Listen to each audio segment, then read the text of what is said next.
Hey guys, welcome back to my channel, and it's Deb C, and the place to be, it's Deb C. Bloop, bloop, that's me. Boop, Deb C. Hey guys, and welcome back to my channel. I hope everybody had a great Tuesday. The week is chugging along. We're almost halfway there. Chicken on a bear. And last night I watched, I was gonna say Real Housewives. I watched The Bachelor. So let's jump right into it. We're gonna do a recap. We're going to do a little bit of a rant. So this week, in the little preview before the episode, we find out that it looks like Maria is going to be getting a one-on-one. Finally. I will say this episode and the last couple episodes have kind of won me over a little bit towards Maria. I don't completely love her like everybody else does, but I am really taking a liking to her. I did not like her at all at first. And I don't know, she's winning me over a little bit. Plus, I feel like the way that the other women had treated her was just ridiculous. Was the lying, and I thought it was all ridiculous. So I'm kind of digging Maria now. But anyways, the ladies this week are in Montreal. So we find out, though, before we find out that they're in Montreal, Joey is struggling a little bit. And this is something that made me like Joey even more. He's struggling. He's saying that he's falling for more than one woman, but he's just afraid that the woman that he picks isn't going to reciprocate or isn't going to be there for him. And this goes back to his season when he was on Charity's season of The Bachelorette.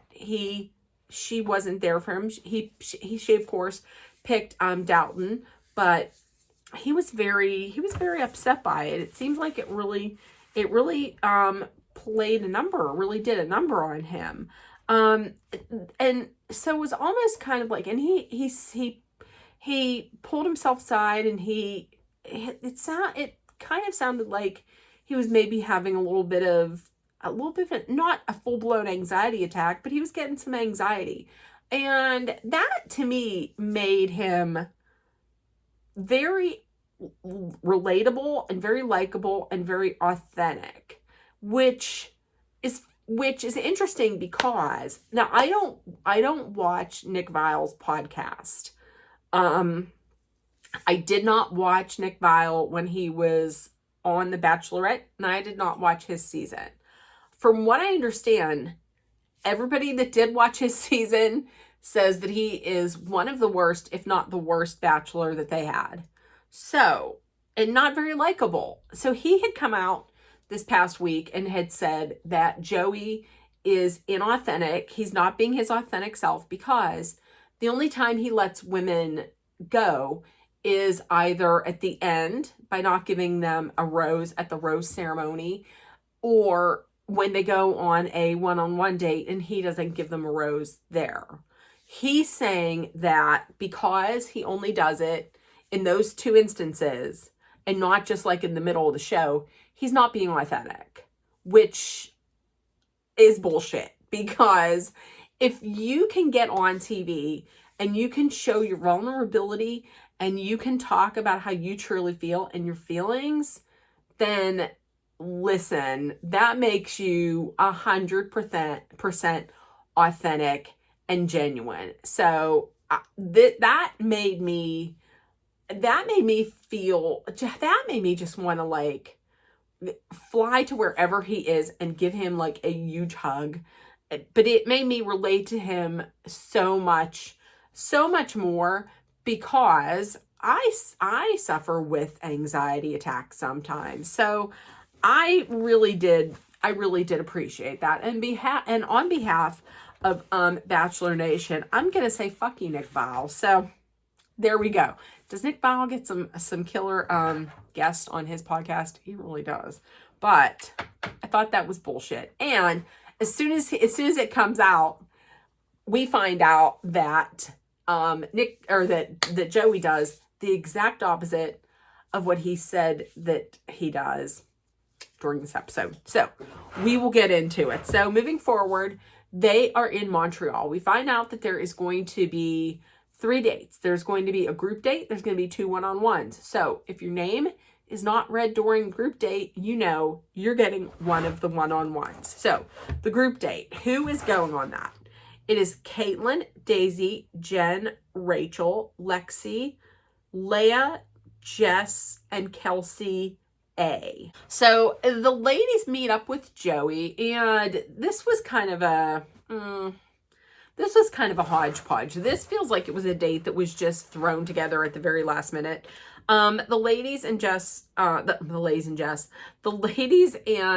Joey went walking around Montreal, and they went to a restaurant, or like a little bar, and they made their own poutine. Listen, I'm gonna tell you what, if I was on that show and they put some poutine in front of me, all bets are off. Listen, get me a trough, get me a bib, get me a drop cloth.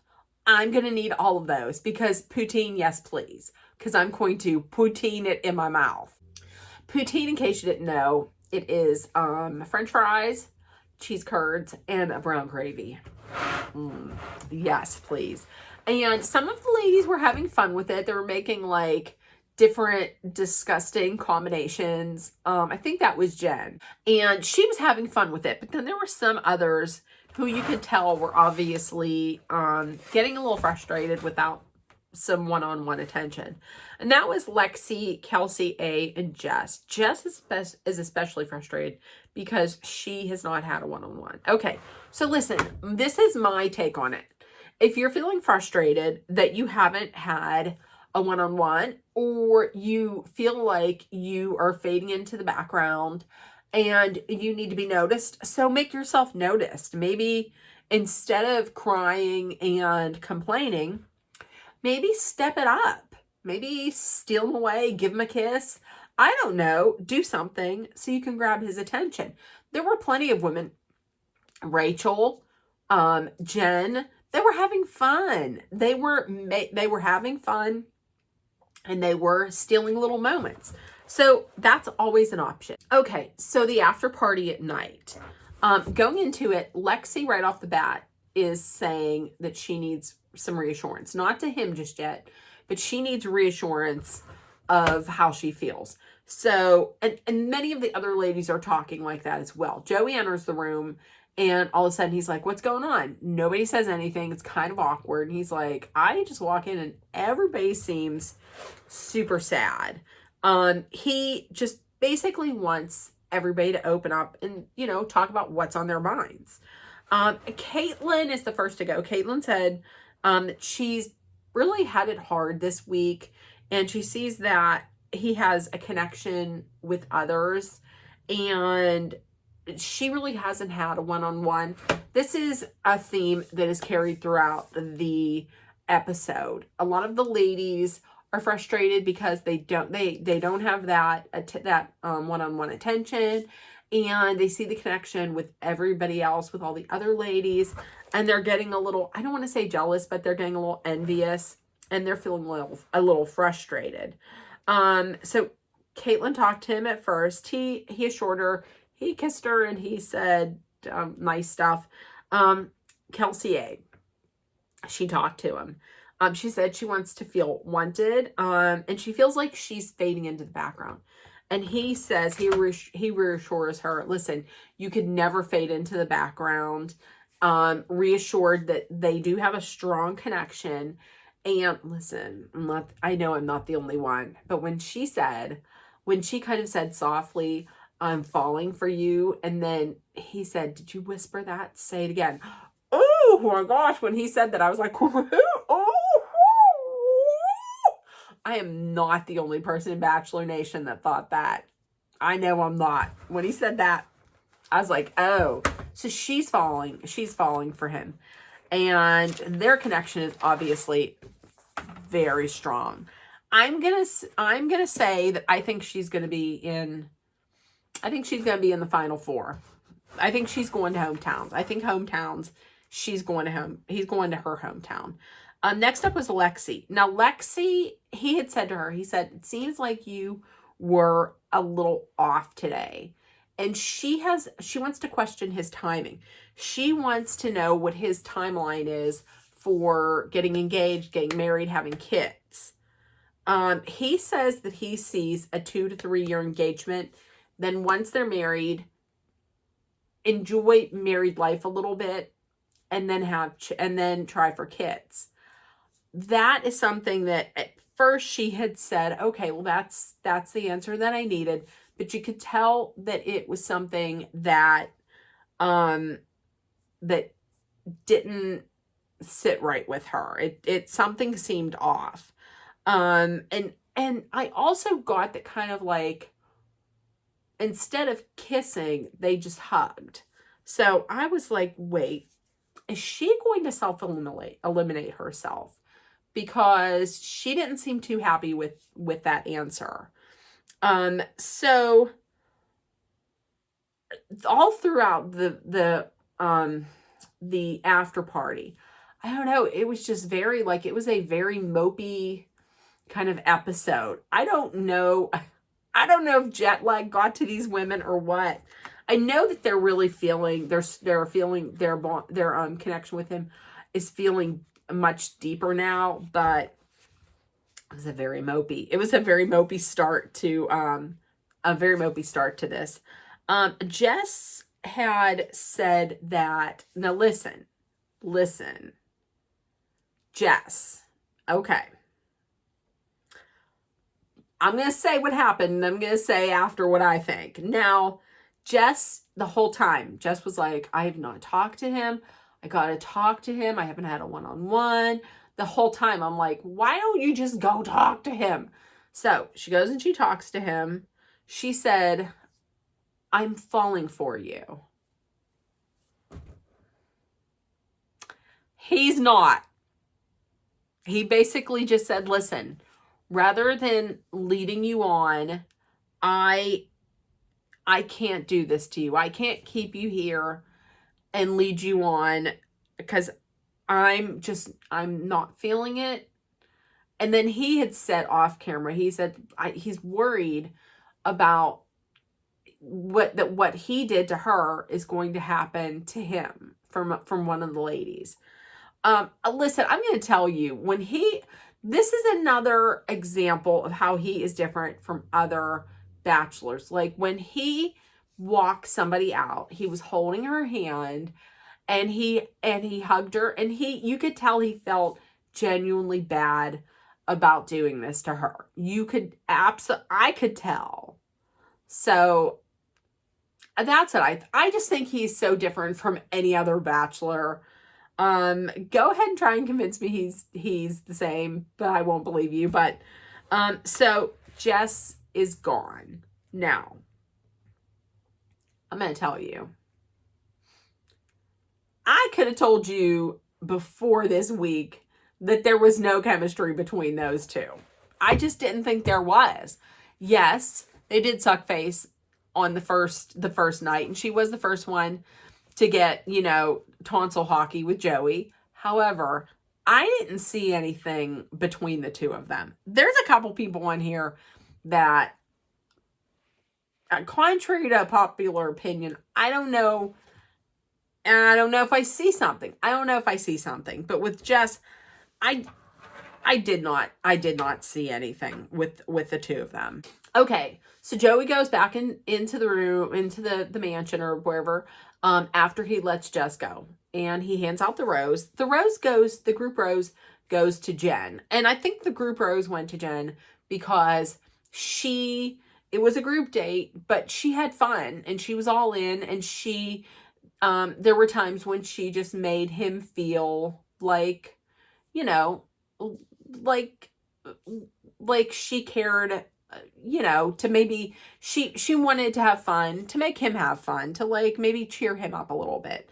So I like Jen. I really like Jen a lot. I could maybe see Jen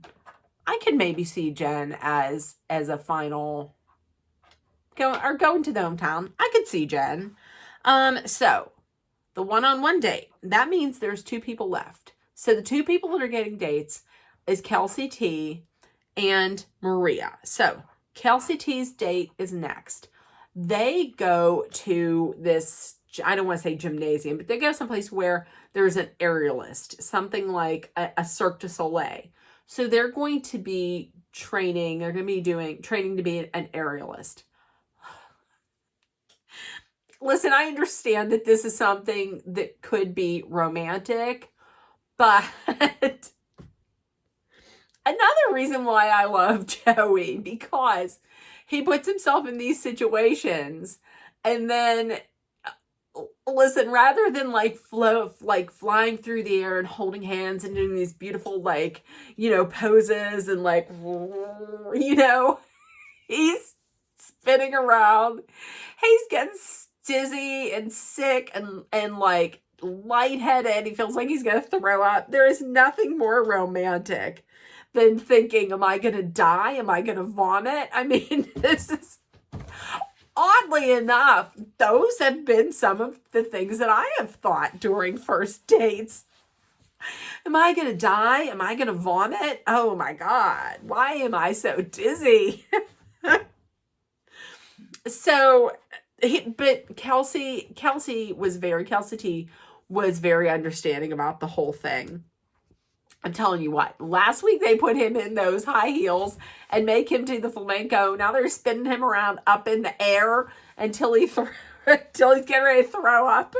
I felt so bad for him. So for the night portion, they go in, they have dinner, and Kelsey talks about her past, her family. She had said that she really doesn't have that great of a relationship with her dad now. In the past, she was a daddy's girl. Her dad was there all the time and they had a great relationship. But then when it came time for her to decide to go to college or what she wanted to do after high school, her father had wanted her to give herself totally to this religion. They did not say what religion it is. It didn't sound like I don't want to say it sounded culty, but it didn't sound, I don't know. It sounded very strenuous is all I'm going to say. She didn't want to do that. She went to college, so her father stopped talking to her. And that in turn has just made her really not trust in a lot of people, and definitely not trust in men and getting into a relationship, because here's a person who has always been who was always in her life. She could always count on him. And then all of a sudden, just after loving her from birth, was just gone. So I can absolutely see how you would have trust issues. I get that 100%. He said, listen, I completely understand why you would have trust issues, and I'm here for you, and this has made you vulnerable in talking out, but it's made you stronger. So he gives her the rose. And then listen, I felt bad for this woman, because they had an aerialist and they were watching her, and then they just start kissing, and then she's just twirling around in the background, hanging upside down by her toe. Nobody's paying any attention to her. If I was that aerialist, I'd be like, excuse me, am I at least going to get some airtime here? I'm in the air, obviously. I'm hanging from my toe. Can somebody show me on TV? Maybe for like 10 seconds? Good Lord. So she got the rose. Now I'm going to tell you, this is an unpopular opinion. But I'm going to say it. Honestly, I don't see her making it to the end. I honestly, myself, I don't know that I saw a big romantical relationship there. I don't know. I don't know that I saw like romantic chemistry. That's just me though. I myself didn't see it. Okay. So back at the mansion, or back at the hotel, Lexi and Maria are talking. And it's, to be honest with you, it's more and more I'm thinking that she's going to self-eliminate. She talks to Maria. She's like, yeah, he wants a 2 to 3 year engagement, then a few years enjoying married life before having kids. And Maria's like, oh my God, is that what he said? So she is really, she's struggling with this. Lexi is really struggling this. So next up is Maria's one-on-one. Maria is picked up. I believe it might have been a Bentley or a Rolls Royce limo. That was sharp. It was a stretch white limo. That was sharp. And he looked sharp in his camel colored pea coat. Oh, he looked handsome. So listen, I'm going to say once again, I have written here, she's winning me over. I mean, I like the energy between the two of them. I like the goofy energy between the two of them. I'm going to say this though. I don't know that I can see him with her at the end. In my mind, I'm thinking that I can see him with like Daisy, or I can maybe see him with Kelsey A. But Daisy, I could really see him with Daisy. But I like Maria. I am coming over to Maria's side more and more. So they go gown shopping. And listen, this gown that he picked out for her, a beautiful, absolutely stunningly gorgeous. Gorgeous. So they get in this helicopter, they're sipping the champs, they are cozying up. It was so nice. And then also, also on the way to the helicopter, I thought it was really cute how she's like, say je t'aime, and he's like, je t'aime, not knowing that he's saying, I love you. And she's like, merci. I took French in high school, and I didn't remember any of it. So they go to dinner, and she's talking about some of her issues. She had an ex who she said had dangled an engagement over her head until she just got tired of it and she ended it. She said, I want a partner who just means what he says and says what he means and does what he says. And she says, I'm falling for you. And of course, he gave her the rose. They had a little bit of I cannot remember who the singer was, but she obviously, Maria was a fan, and so they danced, and it was sweet. It was really nice. And Joey had said, it just seems like he can be himself around her. And she said the same thing. So it seemed to me like they both can just be their genuine selves around each other. He said he sees he could see a future with her. And this right here is really the perfect way to end the episode. Well, not the episode, but to end the day, because it was a very easy, carefree date. And he had a tough week. So this was the date that he really needed. Okay. So Lexi, a little bit later on, Lexi visits Joey. She goes to his room. She wants to question him a little bit more about the timeline. She doesn't really question him so much as she basically tells him, listen, I really don't have the privilege of waiting. She has endometriosis. She's 30, and she says she really can't wait long. And she doesn't feel that it's right to make someone ready or make someone change their mind on it if they're not ready to have kids right now. He's stunned and he's really crushed, and he says he could have seen her as his wife, and he doesn't know how he's going to go on with this. with this whole journey. You can really tell he had real, true, heartfelt feelings for her. I'm going to say this. And this might also feed into a little bit of like his fear that he has of his love being not reciprocated from someone. But I'm going to say this about Lexi. If they make Lexi the next Bachelorette, I would not be mad at all. I like her a lot.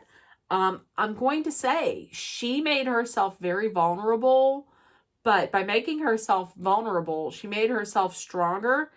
And I liked the maturity that she had from coming out and thinking about herself first and putting herself first, but also the maturity that she had not to be like, to force him into making a decision that he wasn't behind, that wasn't something that he wanted. I respect her. I really respect her for that.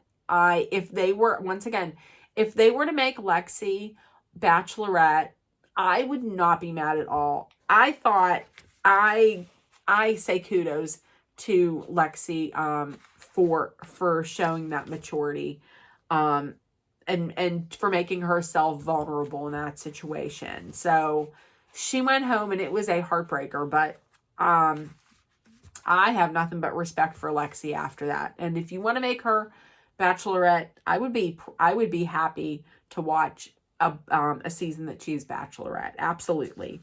So going into the rose ceremony, listen, these are the notes I have on the rose ceremony. I didn't write anything down. Here's who I'm going to tell you. I'm going to tell you who did not get in. I know who the first one was picked, and that was Daisy. And then after that, I think it was Kelsey A. But listen, the two people that did not get picked, one of the women, I didn't think she would get picked. So the ones that didn't get picked were Caitlin and Leia. I did not feel any kind of a romantical connection between Joey and Leia. I just didn't. And if I'm being honest, Leia was getting on my damn nerves near the end. So it's okay that she's gone. Caitlin, I liked Caitlin a lot. However, I didn't really feel any kind of romantical connection between those two. They didn't have a one-on-one. They kissed, yes, but bachelors kiss everybody. So I didn't really feel a connection between the two of them. Oh, and also, listen, I love Daisy, but feet. Keep on shoes. I don't like seeing feet, especially somebody who's just going to take your foot up and like shove it up right in the camera. Daisy, I love you, girl, but I don't want to see the feet. So tell me in the comments if you watched what you thought about the episode. Also, let me know in the comments, who do you think just doesn't have crazy chemistry? Who do you think is maybe going to be the next to go? Like, honestly, I don't know. I think Daisy is going to be heading into hometowns. It's going to be Daisy. I think it's going to be Maria. I think it's going to be Jen.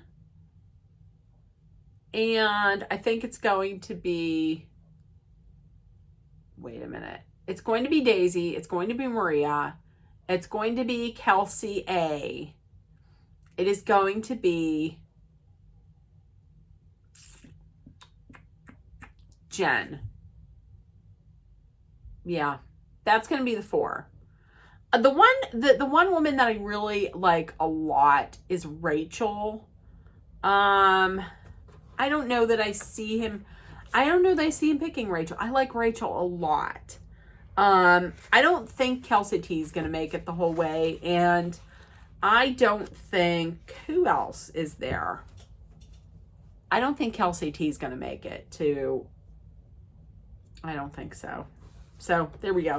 Okay, so with that being said, if nobody told you yet today, I love you. You're loved, seen, and heard. Please make sure that you put love, kindness, compassion, acceptance, hope, positivity, and all that good stuff out in the universe so it can come back at you.